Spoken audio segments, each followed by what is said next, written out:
Hello and welcome to my channel. This is Lora O'Brien from the Irish Pagan School. I am an Irish Draoi and I teach and educate about the Ogham, which is what we're here to talk about today. So a question that I often receive is who invented Ogham and how was it created and where did it come from and how old is it and all that good stuff. And there is no answer to this, unfortunately. So, let's just get that out of our system right away. There's no clear or definitive answer, but there's a lot of theories. And so I want to just go with the theory that actually makes the most sense to me currently, given my decades-long relationship with the Ogham and the research work that I have done. So the scholars' opinions are very much divided, but you'll get everything from it was around 600 BCE, before Common Era, and it was out in Greece somewhere. It's based on the Greek alphabet, and there's other theories where it started as a tally system for counting and for markets and things like that, and then kind of traveled and ended up in Ireland. And there's theories that it is much later, that it is specifically based on Latin. So there's theories that it's based on Norse runes, and there's a lot, and there's little bits and pieces of evidence for all of it. But what makes the most sense to me is a theory that I believe Damien McManus would be a proponent of, and that is that Ogham was invented by the first Christian communities in Ireland as a way of expressing primitive Irish. And this makes sense to me because primitive Irish would have been around definitely in like 300s, 400s Common Era, when the first Christian communities were being established here in Ireland, even maybe 200s. That's a stretch, maybe.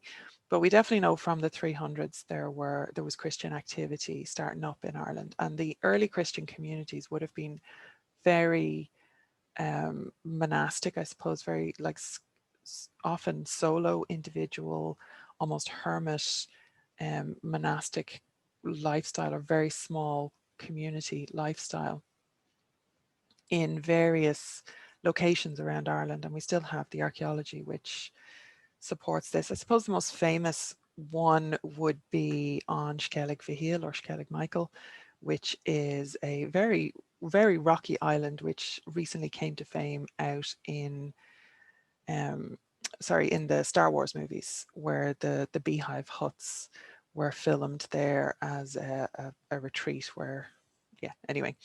So all of that being said, there are a lot of those little settlements and developments that we still know existed around Ireland. And the Latin alphabet that these early Christian monks would have been familiar with didn't have the same sound values to express the primitive Irish that they were either learning if they came from outside the island, or dealing with when they were relating to local native population. So that is the theory that makes sense to me with regards to the academics. But I'm not sure that I'm not 100% sure, even at that, I'm not 100% sure that that actually started with the Christians. I think that there may have been an older, it's very difficult to date the primitive Irish stone inscriptions that we have, apart from dating that language. And theoretically, at least, that could predate the 300s Common Era, or AD, in Ireland. So what I wanted to do actually in this video was have a look at the mythology about this. So we're going to go to Oracept Nenegus, which is the Scholar's Primer, or the Handbook of the Learned. And this one here is Calder's version. And by the way, I have an Ogham playlist here on the channel, which you might like, and will show you me going around to various Ogham stones in Ireland, and you can get a sense of where these Ogham inscriptions would have survived and how they would have survived. And there's various other bits and pieces, such as how to write Ogham. And on the Irish Pagan School, we do have a free 3 Truths About Ogham class. So you can go and check out the irishpaganschool.com, and all the links will be below for this, okay? So Ogham na Negus is the scholar's primer, being the text of the Ogham tract from the Book of Ballymote and the Yellow Book of Lecan, and the text of the Trefocal from the Book of Leinster. And this is George Calder's compilation of various manuscript sources, as you can see, from 1859 to 1941. And what I wanted to do was just read what people were being taught about the Ogham when they learnt it in medieval times. So from these books range from early medieval to late medieval. So they are much later maybe than the original Ogham that we've just been talking about, and certainly much later than the Ogham's actual invention. So, but they do give an insight into what was being taught about who invented the Ogham. So what it says is, Ogham, what are the place, time, person, and cause of the invention of the Ogham? Not hard. Its place, Hibernia Insula quam nos Scotti habitamus. Now, please forgive my Latin pronunciation. I do not speak Latin. In the time of Bress, son of Elatha, king of Ireland, it was invented. So, sorry, Hibernia Insula, that would be, I'm presuming that's a reference to the island of Ireland and how it was named in fancy terms.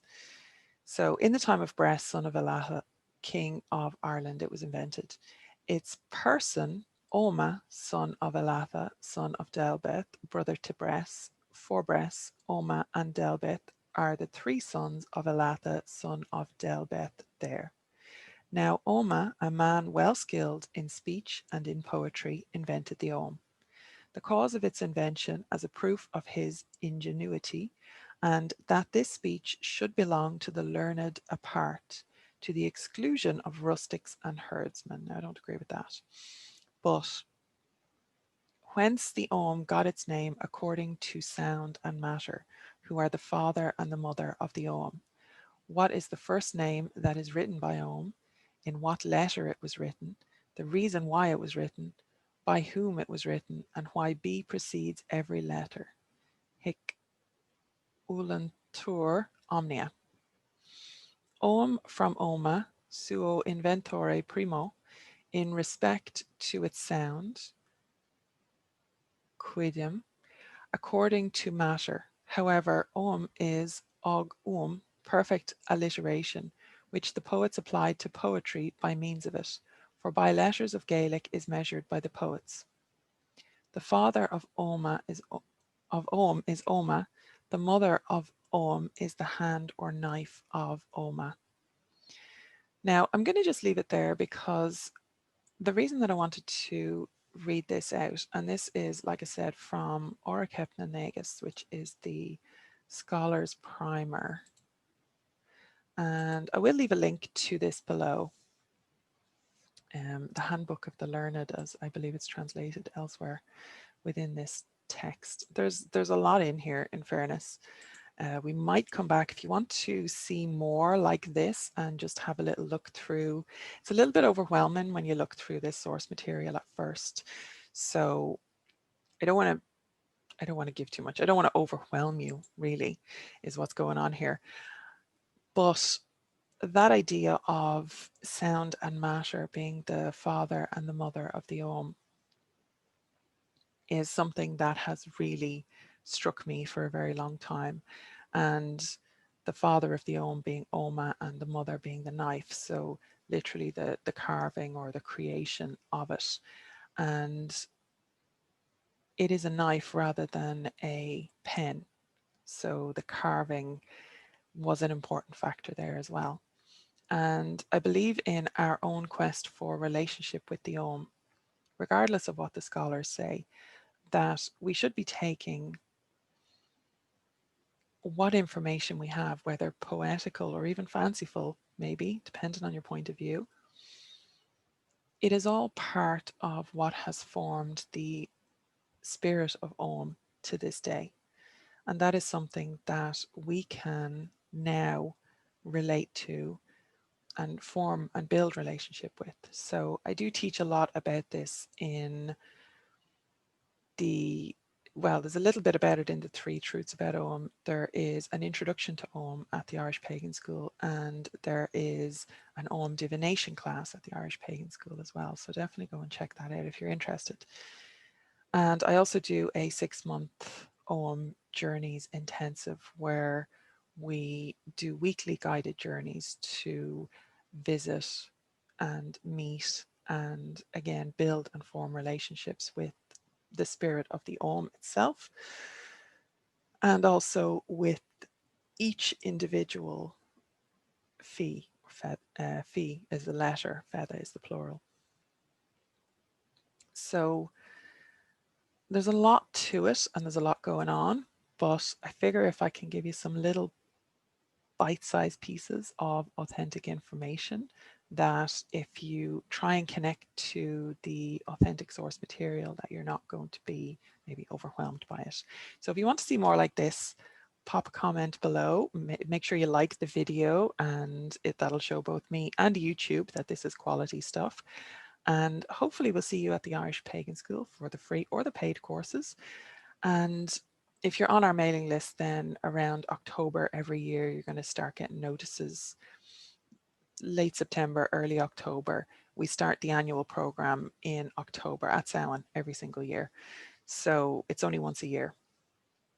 And it is an intensive study of the Ogham. So definitely if you want to just jump in feet first, that is something to prepare for, save up for, make sure that you're on the mailing list and you're getting the notifications for. Okay, so slán go fóill, and I will see you in the next video.